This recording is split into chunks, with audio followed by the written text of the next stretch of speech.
and emotion, how we communicate through music.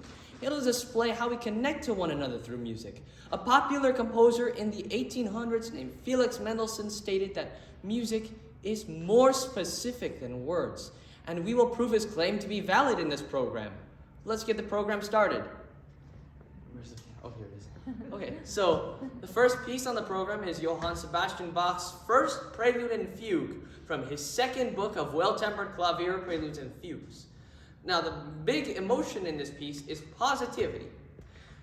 The beginning and ending of the prelude contains a sustained left-hand C, which sounds like this. And the right hand is sparkling on top with beautiful lines. If you've ever been to a church service, you've probably heard an organist play. They would hold a bass note with their foot, and with their hands, they would sparkle with a beautiful line on top. The fugue is even more exciting. It just adds to that excitement with this beautiful subject.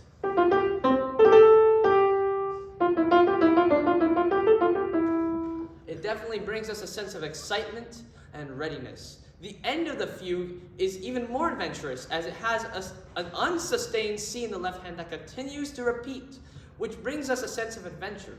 So with that, here's Bach's first Prelude and Fugue in the key of C major from his Well-Tempered Clavier, Book 2.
usually pianists don't do this, some pianists do this, but this is a pretty big jump we're going to make. Usually pianists go in chronological order from Baroque to classical, romantic, so on and so on.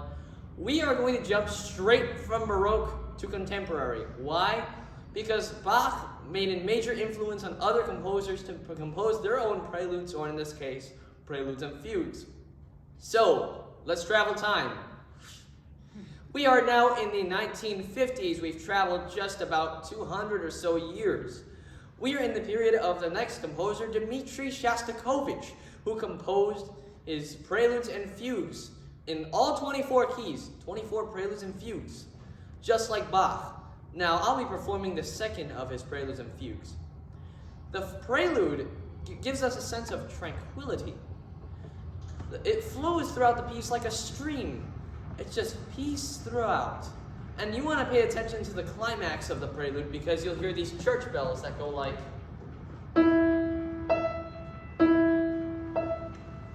And it brings a sense of peace, tranquility, and so much more. The fugue, however, is definitely something intense. First of all, I think Shostakovich might have sampled Bach. Take a listen to the subject of the fugue versus the subject of the prelude you just heard. The Bach prelude, the fugue subject. Now you may be asking, Tristan, I cannot tell the difference. How?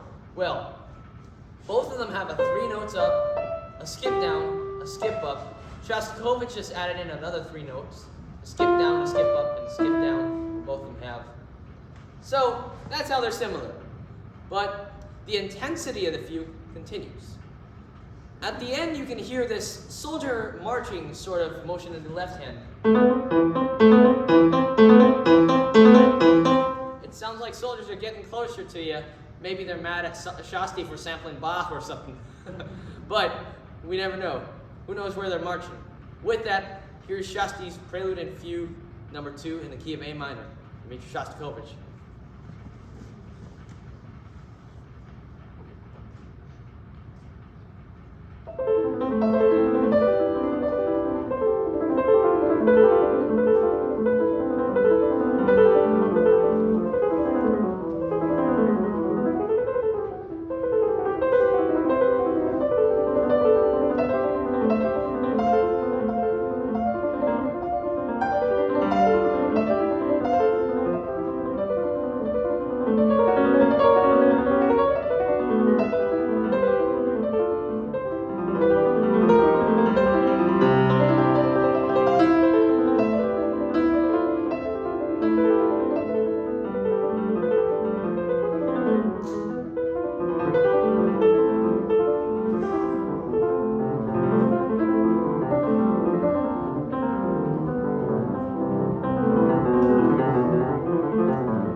Shostakovich.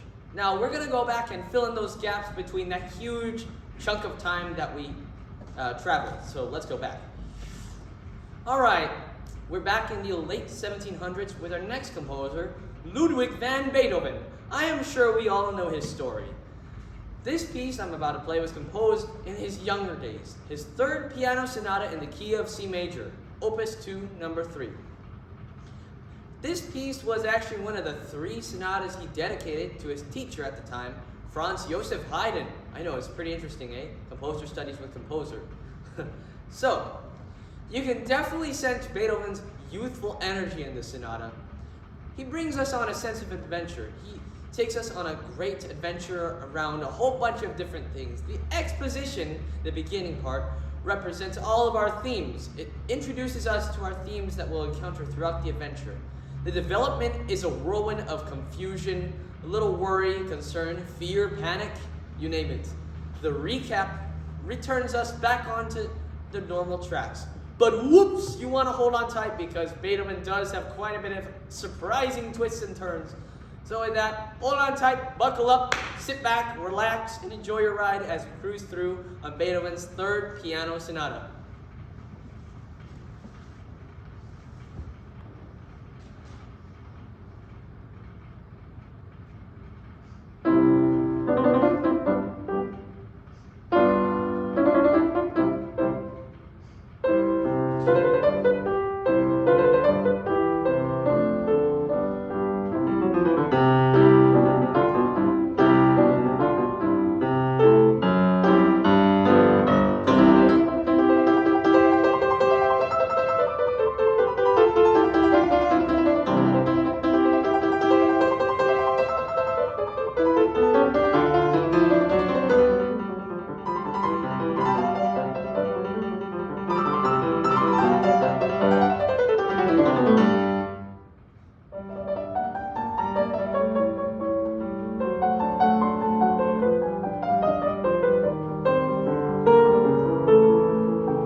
Now we're going to travel forward a little bit of time.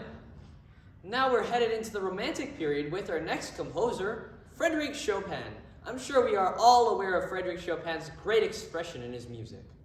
I'll be performing two of his nocturnes, Opus 27, number 1 and 2, which Chopin intentionally wrote to be played back to back, non-stop, which is exactly what I'll do. Let's create a story. I'm going to need your participation in this section, so feel free to speak up, but it's important to notice that a nocturne is a night piece, taking place in the night. Now, let's create a character.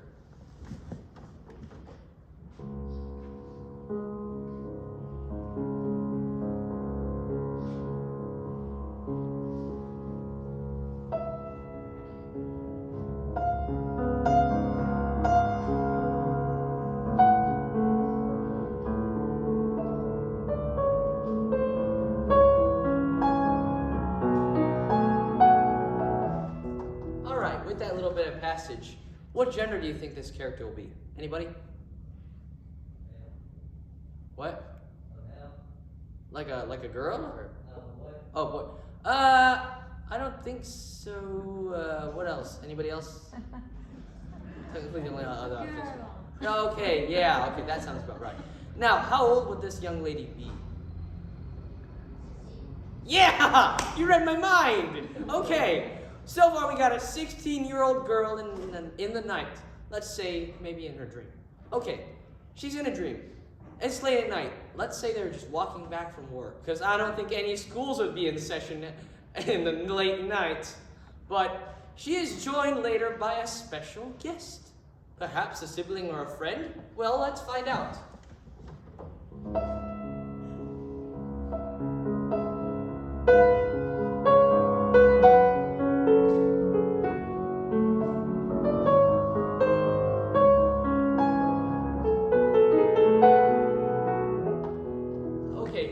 That might be.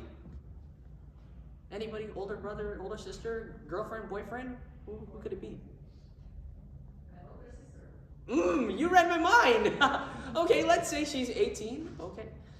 Then the B section, the two of them encounter a storm. Ouch. It hits them hard, but don't worry, ladies, there is hope. After the hopeful bit is a little crescendo, and then they dance their way home. They do the polonaise, but then, ouch, something hits them again. But peace at last, and the sun comes up, and it immediately transfers into the next nocturne. We emerge from that nocturne of mysteriousness to a nocturne of peace. But it's also a whirlwind of emotions, this next one. There are bits of joy, pain, sorrow, victory, and peace at last. It's almost like a roller coaster of emotions in another dream of the two ladies. With that, here is Chopin's Nocturnes, Opus 27, number 1 and 2. And while I'm playing, sit back, relax, close your eyes, and just imagine the story that we all created. Wonderful participation, by the way. Thank you very much.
fast forward just a little more time to 1907 to 1917 with his next composer, Sergei Prokofiev.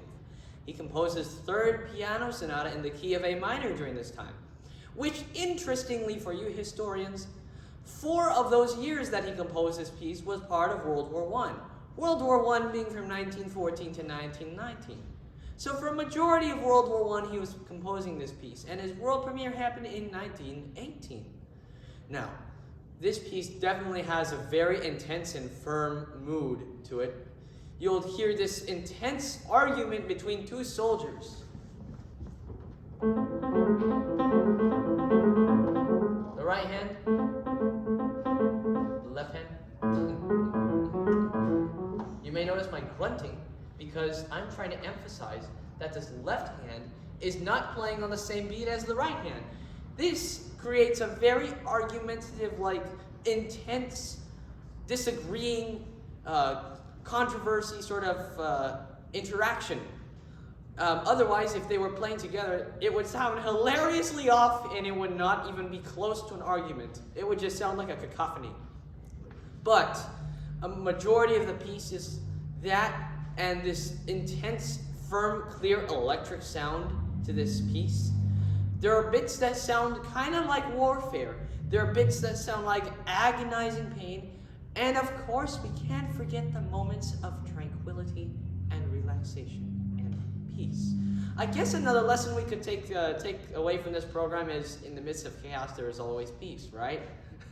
Well, I hope you can take that with you the rest of your life, because that will happen. Here is Prokofiev's third piano sonata in the key of A minor, opus 28.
story for those of you who are new. When I was 21 months old, I had lost my vision. And before then, I was way too young to remember. So, in other words, all my memories were visually in the dark. I lost my vision due to retinal detachment. But when I was 3, I received an electric keyboard as a birthday gift. I was playing everything on it. I loved it. So when I was almost 5, I was recommended a piano teacher and starting piano lessons. So that's exactly when I started. When I was about 8, I started to learn Braille music. I have a score. On the way out, if you guys are curious, I can show you what it looks like. In 2018, when I was 9, I attended my first few piano competitions. They were definitely intense. But later that year, I received a case of tics. My head would continuously shake side to side, nonstop for no reason. But it subsided in 2019, so don't worry, I'm okay. In 2019, I received a new piano teacher who brought me up significantly from my previous piano teacher's level. In 2021, I went to a 4-week-long music festival known as Masterworks Festival. My first impression, not knowing it was a Christian festival, is that it was going to ruin my summer, but it turned out it made my summer 100 times better. And with that, ever since 2021, I became a Christian. In 2022, I have been collecting lots of Bible verses that I love, from Galatians 5:16 to Joshua 1:9. There are lots of Bible verses that really stood out to me, and I've collected in my mind since then. In 2024, I attended the same music festival. It was my 4th consecutive year there.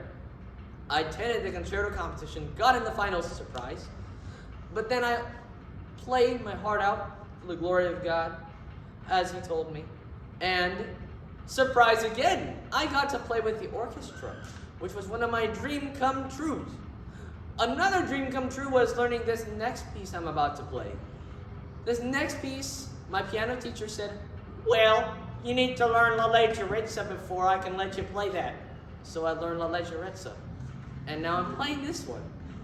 So the mood in this piece is definitely a sense of yearning. You can hear it throughout the melody. It's like someone is yearning for something. It starts out as just a simple want, but ends up as a major crescendo to a deep plead and a dream come true. At least that's what it seems. Ladies and gentlemen, Franz Liszt, Grand Etude de Paganini, S141, number 3, La Campanella.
Some people say it's the hardest piece in the world, but honestly, I think there are more difficult things than that.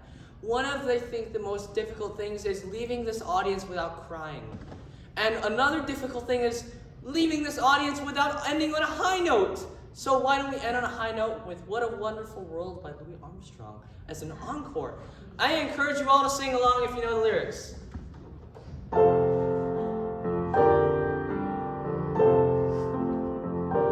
I'll see trees of green, red roses too. I'll see them bloom for me and you. And I think to myself, what a wonderful world.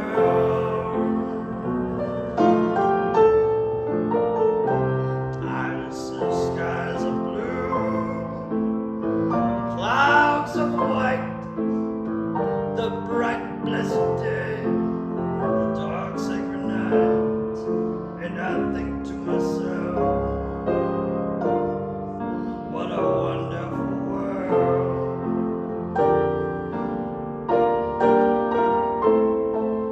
The colors of the rainbow, so pretty in the sky, are also on the faces of people going by. I see friends shaking hands, saying, how do you do? They're really saying, I love you. I hear babies cry, and I watch them grow. They'll learn much more, I'll never know. And I think to myself, what a wonderful world. Yes, I think to myself,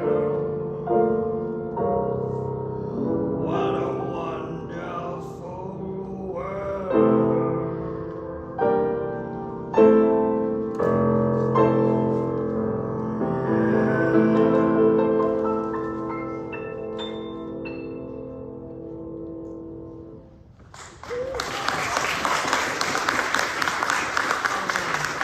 What a blessing it's been. What an absolute blessing it's been to play for such a wonderful audience.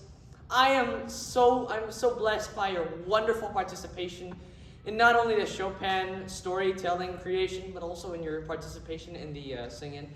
I hope you all have a wonderful day. I feel so honored and so grateful to be able to play for such a wonderful audience. And next time, if you think about anger, if you're angry next time, if you're in conflict with someone, instead of starting a verbal argument and starting a physical altercation, think again and just pick up that violin or that piano and play your frustration out. Let them understand your true anger. Whenever you're feeling sad, get that piano or that violin and sing your sad aria and let them understand how devastated, how much pain you feel. And with that, Felix Mendelssohn stating that music is more specific than words proved valid. Thank you all so much for joining me. I hope this program is a blessing to you. I encourage you to buy your instrument. May you be in peace and have a blessed Friday.